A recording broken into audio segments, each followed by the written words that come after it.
Guru saya pernah berkata, agama tidak pernah melarang kita kaya. Agama hanya melarang kita cinta dunia.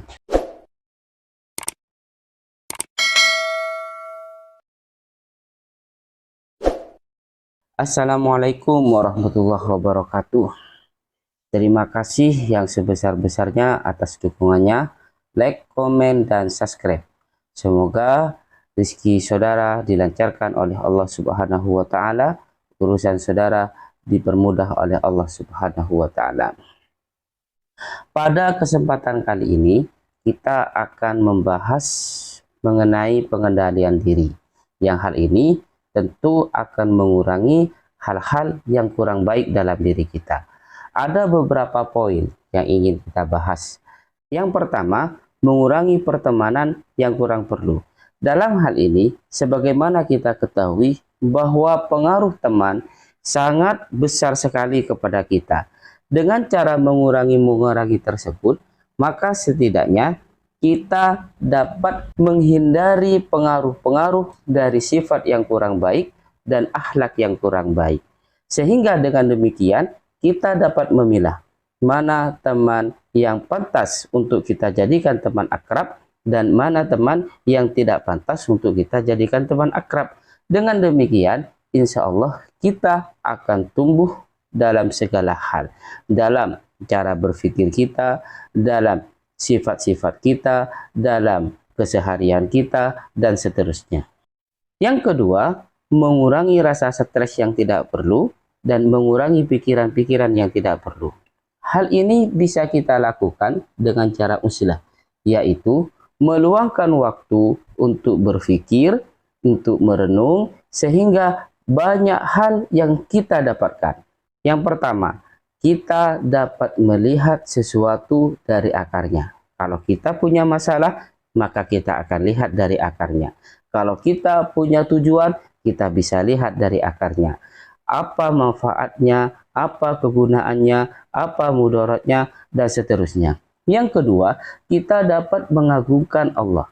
Yang ketiga, kita melihat sesuatu itu agung apabila diridhoi oleh Allah. Dan yang keempat, kita dapat melihat sesuatu itu rendah apabila dibenci oleh Allah. Dengan begitu, kita dapat terhindar dari hayalan yang bukan-bukan, serta kita dapat terhindar dari tipu daya dunia. Guru saya pernah berkata, agama tidak pernah melarang kita kaya. Agama hanya melarang kita cinta dunia. Termasuk pada cinta dunia, yaitu apabila kita diatur oleh harta. Bukan kita yang mengatur harta. Dalam pikirannya hanya memikirkan uang, dan bagaimana cara mengumpulkan uang yang sebanyak-banyaknya.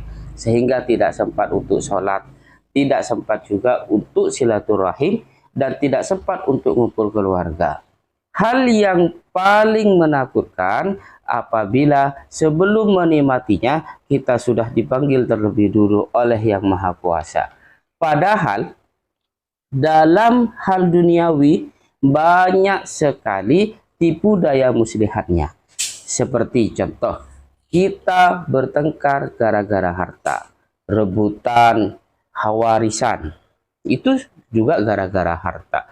Bermusuhan dengan teman juga gara-gara harta. Bermusuhan soal jabatan juga gara-gara harta.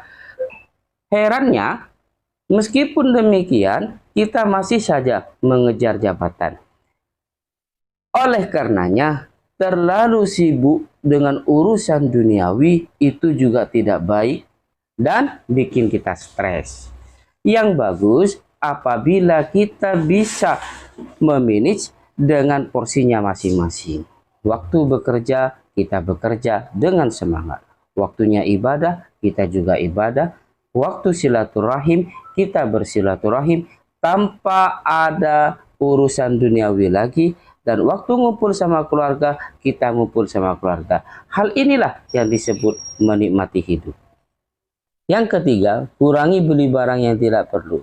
Mungkin saat usaha kita lagi meningkat, hal ini tidak terasa. Namun Ketika sudah mulai turun atau mungkin sudah down, biasanya sudah mulai tumbuh rasa penyesalan-penyesalan. Agar kita bisa terhindar dari hal ini, mungkin ada beberapa tips yang bisa kita lakukan. Yang pertama, hindari berbelanja bersama teman. Karena biasanya kita hanya akan ikut-ikutan belanja ini, belanja itu, yang hal tersebut sama sekali tidak dibutuhkan atau mungkin kurang dibutuhkan. Yang kedua, membiasakan diri untuk menabung. Apalagi misalkan kalau kita bisa menyisihkan sebagian harta kita untuk bersedekah. Seperti halnya yang biasa dilakukan oleh orang-orang sukses. Yang ketiga, upayakan untuk membuat daftar belanja agar kita bisa mengetahui apa barang yang kita perlukan, kira-kira bagaimana fungsinya, atau apa barang yang tidak diperlukan. Yang keempat, berpikir logis saat kita lagi belanja, sehingga kita bisa mengontrol diri kita untuk hanya membeli barang yang dibutuhkan saja. Dan yang kelima, yaitu mengendalikan perasaan penasaran kepada suatu barang, sehingga kita masih bisa mengontrol diri kita dan tidak membeli barang sembarangan.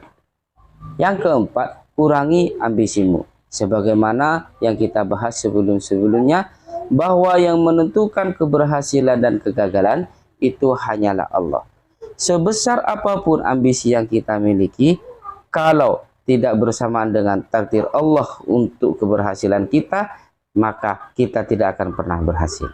Yang kelima, hindari rasa khawatir yang tidak perlu. Seperti halnya yang kita bahas pada sebelum-sebelumnya, bahwa hendaknya apa yang kita inginkan, apa yang kita rencanakan, kita laksanakan dan tawakal pada Allah, lalu menerima apapun yang terjadi tanpa harus khawatir yang berlebihan.